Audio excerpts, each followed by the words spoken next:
তুমি যদি গুচ্ছে কোনো রকম পাস করে থাকো, তবেও যদি এই টেকনিক অবলম্বন করে সাবজেক্ট চয়েস দাও, তাহলে হয়তো শেষ পর্যন্ত তোমার একটি বিশ্ববিদ্যালয় আসবে ইনশাআল্লাহ। আসসালামু আলাইকুম প্রিয় শিক্ষার্থীরা। তোমরা অনেকে বলেছো যে কিভাবে সাবজেক্ট চয়েস দিব সেই নিয়ে একটু ভিডিও দিলে আমাদের উপকার হতো। তো তোমরা অলরেডি জানো যে হচ্ছে সাবজেক্ট চয়েস মানে কিভাবে সাজাতে হবে এবং কিভাবে পেমেন্ট করতে হবে সেগুলো তোমরা অবশ্যই জানো, এবং না জানলে হচ্ছে আমাদের জিএসটি আপডেট প্লেলিস্ট থেকে দেখে নিও, সেখানে এ টু জেড আলোচনা করা আছে। তো এখন যে বিষয়টি নিয়ে আলোচনা করবো যে তুমি সাবজেক্টটা কিভাবে চয়েস দিলে তুমি পাস মার্ক নিয়েও গুচ্ছে একটা সাবজেক্ট পেতে পারো, এবং এটা অসম্ভব বলে কিছু নাই। রেকর্ড আছে গুচ্ছে যে কিছু টেকনিক অবলম্বন করে তারা সাবজেক্ট চয়েস দেয়, শেষ পর্যন্ত তাদের সাবজেক্টটা চলে আসে। অথচ দেখা যায় যে অনেকের মার্ক হচ্ছে কি বেশি, ধরো একজনের মার্ক হচ্ছে 35, 34, তো সে হচ্ছে ধরো সাবজেক্ট পায়নি, অথচ একজনের মার্ক ধরো হচ্ছে 33.75, সে সাবজেক্ট পেয়ে গেছে, বা 33 পেয়ে সাবজেক্ট পেয়ে গেছে, অথচ 34 পেয়ে সাবজেক্ট পায়নি। এমনটা হতে পারে কেন? কারণ তুমি হচ্ছে কিছু কৌশল অবলম্বন করলে সেভাবে যদি তুমি সাবজেক্ট চয়েস দাও তাহলে সাবজেক্টটা পেয়ে যেতে পারো। আবার আরেকজনে হচ্ছে কৌশলে ভুলের কারণে সাবজেক্ট চয়েসটা কিন্তু, বা হচ্ছে সাবজেক্ট চয়েস দেওয়ার কারণে সে কিন্তু সাবজেক্টটা পাবে না। এবং তোমরা নিশ্চয়ই জানো এখানে কেন্দ্রীয় মেরিট লিস্ট প্রকাশ করবে, এবং এখানে দুইভাবে সাবজেক্ট চয়েস দেওয়া যায়। একটা হচ্ছে তোমার ইউনিভার্সিটি ভিত্তিক, এবং আরেকটা হচ্ছে তোমার তোমার সাবজেক্ট ভিত্তিক। তো এবং তোমরা হচ্ছে এই সাবজেক্ট চয়েসটা হচ্ছে তোমার 28 তারিখের ভিতর দিয়ে শেষ করতে হবে, 28শে মে ভিতরে, রাত 12টার ভিতরে। তো সময় খুব বেশি নাই, কিন্তু সাবজেক্ট চয়েসটা কিভাবে সাজাবা সে বিষয়টি নিয়ে আমি বলছি দেখো, এবং সেইভাবে সাবজেক্ট সাজানোর চেষ্টা করবা। ইনশাআল্লাহ তুমি হচ্ছে কম মার্ক নিয়েও সাবজেক্ট পেতে পারো। হ্যাঁ, তো ধরো আমি সাবজেক্ট চয়েস দিব, তো তার আগে আমি একটু জেনে নেওয়া দরকার যে হাই কোয়ালিটি সাবজেক্ট ভার্সিটি কোনগুলো, মিড কোয়ালিটি কোনগুলো, লোগুলো কোনগুলো। তো দেখো, হাই কোয়ালিটির ভিতরে রয়েছে ফার্স্ট জগন্নাথ, খুলনা ইউনিভার্সিটি, হাজী দানেশ, ইসলামিক ইউনিভার্সিটি, জাস্ট এগুলোকে মূলত আমরা হাই কোয়ালিটির ভিতরে রাখছি। এবং মিড কোয়ালিটির ভিতরে রাখছি বরিশাল ইউনিভার্সিটি, বেগম রোকেয়া, জাতীয় কবি বঙ্গবন্ধু শেখ মুজিবুর রহমান, গোপালগঞ্জ, মাওলানা ভাসানী, এবং পাবনা বিজ্ঞান ও প্রযুক্তি বিশ্ববিদ্যালয়। বাকিগুলোকে আমরা হচ্ছে এভারেজ ভার্সিটির ভিতরে রাখছি।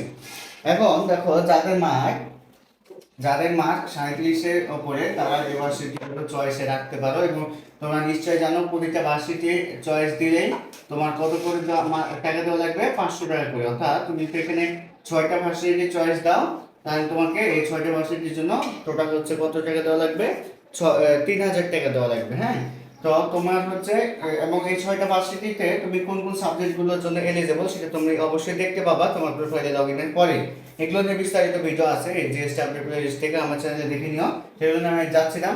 তো এখন দেখো, যাদের 37+ রয়েছে তারা কনফার্ম থাকতে পারো মোটামুটি এই ভার্সিটিগুলো যে কোনো একটাতে সাবজেক্ট আসবে ইনশাল্লাহ। এবং তোমার মোটামুটি হচ্ছে শেষের দিকে সাবজেক্টগুলো হলেও আসবে। হয়তো তুমি 37+ নিয়ে ভালো ভার্সিটিগুলো ভালো সাবজেক্ট পাবা না, কিন্তু শেষের দিকে গুলো পাবা। এখন তুমি যদি এই হাই কোয়ালিটি ভার্সিটিগুলোতে ভালো সাবজেক্ট পেতে চাও, তাহলে মোটামুটি হচ্ছে তোমার 40-এর উপরে মার্ক থাকা লাগবে। ঠিক আছে, 40 থেকে 45-এর ভেতরে যদি থাকে তাহলে তুমি এই ভালো ভার্সিটিগুলোতে মিড লেভেলের সাবজেক্টগুলো পাবা। এবং তোমার যদি 45-এর উপরে থাকে তাহলে ভালো ভার্সিটিগুলো ভালো সাবজেক্টগুলো পাবা। এবং মিডগুলোতে হচ্ছে তুমি কি করবা, মিডগুলোতে তোমার যদি মার্কের 34 থেকে 45-এর ভেতর থাকে তাহলে তুমি সাবজেক্ট চয়েস দিতে পারো, এই মিডগুলোতে একটি সাবজেক্ট পাবা ইনশাআল্লাহ। এবং যাদের মার্ক কোনো রকম পাস মার্ক আছে তারা হচ্ছে নতুন ভার্সিটিগুলোতে দিও, শেষ পর্যন্ত হয়তো সাবজেক্ট পেয়ে যাবে। কারণ অনেকে নতুন নতুন ভার্সিটিগুলোতে ভর্তি হতে চায় না, তার চেয়ে বরং ন্যাশনালে চলে যায় অথবা প্রাইভেটে যায়। তা সেই হিসাবে তোমার হচ্ছে তখন নতুনগুলোতে হয়ে যায়। তোমার যদি একটা পাবলিক ভার্সিটি দরকার হয় তাহলে তোমার পাস করে থাকলে নতুন ভার্সিটিগুলো দিও। এখন প্রশ্ন হচ্ছে কিভাবে সাবজেক্ট চয়েস দিবা। তো যারা হচ্ছে ভালো মার্ক পেয়েছো তাদের তো সমস্যা নেই, তোমরা তোমাদের পছন্দের সাবজেক্টগুলো আগে দিবা। যেমন ধরো তোমার এখন শাস্ত্রে সিএসসি আগে পছন্দ, তাহলে তুমি সাবজেক্ট চয়েসের সময় শাস্ত্রে সিএসসিটা আগে দিবা। তারপরে তোমার ধরো জাস্টের সিএসসি পছন্দ, তাহলে 2 নম্বরে জাস্টের সিএসসি দিবা। 3 নম্বরে ধরো হচ্ছে খুলনার ফার্মেসি ভালো লাগে তোমাকে, তাহলে 3 নম্বর খুলনার ফার্মেসি দিবা। এইভাবে করে সাবজেক্ট চয়েস দেবে, এবং তুমি যেটা প্রথমে দিবা সেটা 1 নম্বর থাকবে, 2 নম্বরে যেটা দিবা 2 নম্বর, 3 নম্বরে যেটা দিবা 3 নম্বরে। এবং তোমার হচ্ছে ধরো এইভাবে করে 6টা ভার্সিটি তুমি চয়েস দিলে, এবং 6টা ভার্সিটিতে তোমার ধরো হচ্ছে 30টা সাবজেক্ট চয়েস দিলা, তো সেই 30টা সাবজেক্ট ক্রম অনুযায়ী থাকবে যে তোমার 1 থেকে 30 পর্যন্ত। এখন তুমি দেখা গেল যে মেরিট দেওয়ার পরে তুমি ধরো হচ্ছে 29তম সাবজেক্টটা পেয়ে গেছো, তাহলে বাকি 28টা সাবজেক্ট ওয়েটিং এ থাকবে এবং তোমার যতবার মেরিট দিবে ততবার তোমার যদি সিট ফাঁকার সাপেক্ষে ওয়েটিং গুলো আগাতে থাকবে। ওয়েটিং গুলো ধরো তুমি শেষ পর্যন্ত ধরো খুলনা ফার্মেসি পেয়ে গেছে, কিন্তু তুমি চাচ্ছ এখন সাস্টে সিএসসি, এখন আরেকটা মেরিট আছে, তো দেখা গেল যে সাস্টে সিএসসি থেকে তোমার হচ্ছে লাস্ট মিনিটে 5টা সিট ফাঁকা হয়ে গেছে। এখন সে 5টা সিটের জন্য দেখবে যে কতজন 5টা সিটের জন্য কতজন সাস্টে সিএসসিতে অ্যাপ্লাই করে রাখছে। হ্যাঁ, অ্যাপ্লাই করে রাখছে ধরো 10 জন, তো 10 জনের ভেতর যাদের প্রথম যে 5 জনের মার্কটা বেশি হবে তারা হচ্ছে সাস্টে সিএসসি চলে যেতে পারবে। তো ধরো তোমার যদি সেই প্রথম 5 জনের ভেতর তোমার মার্কটা থাকে, তাহলে তুমি সাস্টে খুলনা ফার্মেসি পাওয়ার পরে সাস্টে সিএসসি চলে যেতে পারবা। এইভাবে সাবজেক্টটা তুমি পাবা। এবার হচ্ছে তোমাদের যারা হাই লেভেলের মার্ক ছিল তাদের তো সমস্যা নাই, তারা তো এভাবে পাবা। এবার যারা মিড লেভেলের মার্ক 34 থেকে 45-এর ভিতরে, তারা কিভাবে সাবজেক্ট চয়েস দিবা? তো তোমরা চিন্তা করবা যে তোমাদের হচ্ছে দেখবা যে কোন সাবজেক্টে বেশি মার্ক আছে, কোন সাবজেক্টে বেশি মার্ক আছে। যে ধরো তোমার যে ধরো ফিজিক্সে বেশি মার্ক থাকতে পারে, বা কেমিস্ট্রি বেশি মার্ক থাকতে পারে, বা বায়োলজি বা ম্যাথে যে কোনো কিছুতে বেশি মার্ক থাকতেই পারে। তো তোমার যে সাবজেক্টে বেশি মার্ক থাকবে তুমি সাবজেক্ট চয়েসের সময় সেই সাবজেক্টটা আগে দিবা।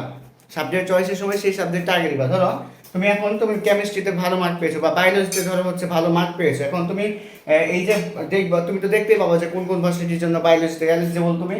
তো সেই ভার্সিটি ধরো তুমি ওইখানে দুইভাবে সাবজেক্ট চয়েস দিতে পারো, একটা ইউনিভার্সিটি ওয়াইজ, একটা হচ্ছে সাবজেক্ট ওয়াইজ। তো তুমি সাবজেক্ট ওয়াইজ সাবজেক্ট চয়েস দিবা। সেটা কিভাবে সেটা অবশ্যই দেখানো আছে আমার জিএসটি আপডেট ভিডিও থেকে, তোমরা দেখে নিবা। তো সেখানে সাবজেক্ট ওয়াইজ সার্চ দিবা। ধরো তোমার কেমিস্ট্রি ধরো বায়োলজিতে ভালো মার্ক আছে, তুমি বায়োলজি দেখে সার্চ দিবা। বায়োলজি দেখে সার্চ দেওয়ার পরে তুমি দেখতে পাবা কোন কোন ভার্সিটির জন্য তুমি বায়োলজিতে অ্যাপ্লাই করতে পারবা। তো তুমি ধরো সবগুলোতে করতে পারবা, ধরো সবগুলোতে করতে পারবে, কিন্তু তোমার মার্ক মিড লেভেল, তাহলে হাইগুলোতে দেওয়ার দরকার নেই। তুমি এখন কি করবা, মিড লেভেল গুলোতে তুমি কি করবা, মিড লেভেল গুলোর ভেতরে তোমার যেটা পছন্দ হয় সে পছন্দের ভার্সিটি বায়োলজিটা আগে দিবা, তারপরে ভার্সিটি বায়োলজি দিবা, তারপরে ভার্সিটি বায়োলজি। এইভাবে করে তোমার ধরো হচ্ছে 6টা ভার্সিটি বায়োলজি আগে দিয়ে দিলা। এবার তোমার ধরো দ্বিতীয় মার্ক আছে যেটা হচ্ছে ধরো কেমিস্ট্রিতে, ধরো তুমি বায়োলজিতে 15 পাইছো, কেমিস্ট্রিতে ধরো 12 পাইছো। এবার তুমি কেমিস্ট্রির সাবজেক্টগুলো দিবা, এই ভার্সিটিগুলো কেমিস্ট্রি সাবজেক্টগুলো দিবা। তারপরে ধরো তোমার ম্যাথে মার্ক আছে, তোমার ম্যাথের মার্ক একটু কম থাকলেও তুমি সাবজেক্ট চয়েসটা ম্যাথের গুলো আগে দিতে পারো। ধরো ম্যাথে যদি তোমার 8-10 মার্ক থাকে, তবুও কিন্তু তুমি ম্যাথের সাবজেক্টগুলো মিড লেভেলের গুলো তো দিতে পারো, হাই লেভেলের গুলো তো দিতে পারো, ম্যাথের সাবজেক্টগুলো। ঠিক আছে, ম্যাথের মার্ক যদিও কম থাকে, 8-10 থাকলেও তুমি কি করবা, ম্যাথের সাবজেক্টগুলো আগে দেওয়ার চেষ্টা করো যাতে ম্যাথ পড়ার ইচ্ছা থাকে। কারণ কি, ম্যাথ অনেক কম দাগেছে এবং ম্যাথে তোমার হচ্ছে সহজে সাবজেক্ট পাওয়া যায় অনেক। ইভেন তোমার হচ্ছে 32-33 মার্ক পেলেও তোমার যদি ম্যাথে একটু বেশি মার্ক থাকে, 8-9 থাকে বা 7-8-9 থাকে, তাহলে শেষ পর্যন্ত কিন্তু সাবজেক্ট চলে আসে। এই জন্য তুমি ঠিক আছে তোমার প্রায়োরিটি অনুযায়ী তোমার যেটা সাবজেক্টে বেশি মার্ক সেটা দিও, কিন্তু ম্যাথে যদি আবার দাগিয়ে থাকো তাহলে ম্যাথেরটা কিন্তু হচ্ছে 2 বা 3 নম্বরে দিও। যেমন হচ্ছে 1 নম্বরে তুমি বায়োলজি দিলা, 2 নম্বরে কেমিস্ট্রি সাবজেক্টগুলো দিলা, 3 নম্বরে ম্যাথের সাবজেক্টগুলো দিয়ে ফেলবা। ঠিক আছে, এই যে ভার্সিটিগুলোতে অ্যাপ্লাই করতে যাচ্ছ ম্যাথের সাবজেক্টগুলো দিয়ে ফেলো। এবং তোমার যদি এ মার্ক থাকে, এ মার্কের ভিতর থাকে, তবুও কিন্তু হাই লেভেলের ভার্সিটিগুলোতে ম্যাথের সাবজেক্টগুলোও দিবা। হাই লেভেলের ভার্সিটিগুলোতে ম্যাথের সাবজেক্টগুলো এইভাবে সাজায় দিবা যেভাবে সাজাতে বললাম, তাহলে তুমি হচ্ছে ম্যাথের সাবজেক্টগুলো হাইগুলোতে পেয়ে যাবে। যারা ম্যাথ দাঁড়িয়েছো তারা ম্যাথের সাবজেক্ট হাই লেভেলগুলোতে পেয়ে যাবে। এবার যাদের হচ্ছে কোনো রকম পাস করেছো তারা কি করবা, ওই যে একই কৌশল, যদি তোমার যে সাবজেক্টে বেশি মার্ক আছে, সেই সাবজেক্ট অনুযায়ী তুমি হচ্ছে মিডগুলোতে দিতে পারো, এবং মানে এভারেজ যে ভার্সিটিগুলো রয়েছে সেই ভার্সিটিগুলোতে সে সাবজেক্ট। ধরো তুমি এখন ধরো কেমিস্ট্রিতে ভালো মার্ক পেয়েছো, তো তুমি হচ্ছে এভারেজ ভার্সিটিগুলোতে কেমিস্ট্রি সাবজেক্টগুলো আগে দিয়ে ফেলবা, তারপরে হচ্ছে যে সাবজেক্টে মার্ক পেয়েছো সেই সাবজেক্টগুলো দিবা। এইভাবে তুমি যদি সাবজেক্ট সাজায় ফেলো, এবং সাজায় ফেলে তুমি যদি কি করো, অ্যাপ্লাই করো, তাহলে দেখা যাবে শেষ পর্যন্ত হচ্ছে তোমার সঠিক ক্রমের কারণে সাবজেক্টটা আসতে পারে। হ্যাঁ, সাবজেক্টটা আসতে পারে, যদিও এখানে টোটাল মার্কটাও কাউন্ট হয়, টোটাল মার্কের হিসাব অনুযায়ী এটা করা হয় মেরিটটা, কিন্তু শেষ পর্যন্ত সেই সিস্টেমটা কিন্তু অনেকটা মানে ঠিক থাকলেও লাস্টে গিয়ে দেখা যায় যে অনেকে দেখো অ্যাপ্লাই করে না। ধরো অনেকে এভারেজ ভার্সিটিগুলো মেডিকেল ভার্সিটিগুলোতে অ্যাপ্লাই করে না, তখন কি হয়ে যায়, তুমি কম মার্ক পাওয়া সত্ত্বেও তুমি আরেকটা সাবজেক্টে বেশি মার্ক থাকার কারণে তুমি চান্স পেয়ে গেছো। বা ধরো অনেকে চাচ্ছেই না যে ম্যাথ নিয়েই পড়বে না। এখন তোমার ম্যাথ নিয়ে পড়বে না, বা ধরো ম্যাথের সিট আছে ধরো হচ্ছে 5,000, ধরো সিট আছে 5,000, তো দেখা গেল যে ম্যাথ দেখা যাচ্ছে হচ্ছে 7,000, তো 7,000-এর ভিতরে দেখো 2,000 চলে গেছে অন্যান্য জায়গাতে, 2 বা 3,000 চলে গেছে। তাহলে তুমি যারা ম্যাথ দেখাচ্ছে ওভারঅল তারা সবাই সাবজেক্ট পেয়ে যাবে না? তাহলে 7,000, 5,000 সিট আছে, টোটাল ম্যাথ দেখাচ্ছে 7,000, তো 2,000 চলে গেছে, তাহলে 5,000 না? 5,000 যারা ম্যাথ দেখাচ্ছে তারা সবাই সাবজেক্ট পেয়ে যাবে না? তো সেই 5,000-এর ভিতরে ধরো একজন মার্ক পেয়েছে ধরো 31, যে 31 পেয়ে সে ম্যাথের দিক দিয়ে 5,000-এর ভিতরে আছে মেরিটে, তাহলে সে 31 মার্ক পেয়েও কিন্তু ম্যাথ সাবজেক্ট দেখানোর কারণে সে কিন্তু কি পেয়ে যাচ্ছে, সাবজেক্ট পেয়ে যাচ্ছে, এমনটা হতে পারে। তাহলে বিষয়টা বুঝতে পেরেছো আশা করি যে কিভাবে সাবজেক্ট চয়েসটা দেওয়া উচিত এবং কিভাবে দিলে শেষ পর্যন্ত কিন্তু সাবজেক্টে চলে আসতে পারে। তারপরে যদি কোনো কনফিউজ থাকে, কোনো জিজ্ঞাসা থাকে, অবশ্যই কমেন্টে জানাবা, আমি রিপ্লাই দেওয়ার চেষ্টা করবো, এবং এই নিয়ে আমি আরও ভিডিও বানাবো কিভাবে কি করা উচিত এবং কোন রেঞ্জের ভিতর থাকলে কোন ভার্সিটিগুলো দেওয়া উচিত, এবং হচ্ছে এগুলো নিয়ে আরও একটু বিস্তারিত জিনিসগুলো তোমাদের জানানোর চেষ্টা করবো। তোমরা ততক্ষণ ওয়েট করতে থাকো এবং আমাদের সাথে থাকো, এবং চ্যানেলটি সাবস্ক্রাইব করে রাখতে পারো যে কোনো আপডেট পাওয়ার জন্য। এবং যারা কৃষি কোর্সের জন্য প্রিপারেশন নিতে চাচ্ছ, যাদের অবস্থা জিরো, তাও কিন্তু প্রিপারেশন নিতে পারো। এই যে আমাদের হচ্ছে কোর্স, তোমরা যুক্ত হয়ে যেতে পারো, এবং আমাদের সাথে প্রায় 4,000 শিক্ষার্থী প্রিপারেশন নিচ্ছে কৃষি কোর্স। সবার জন্য শুভকামনা রইল। আসসালামু আলাইকুম, আল্লাহ হাফিজ।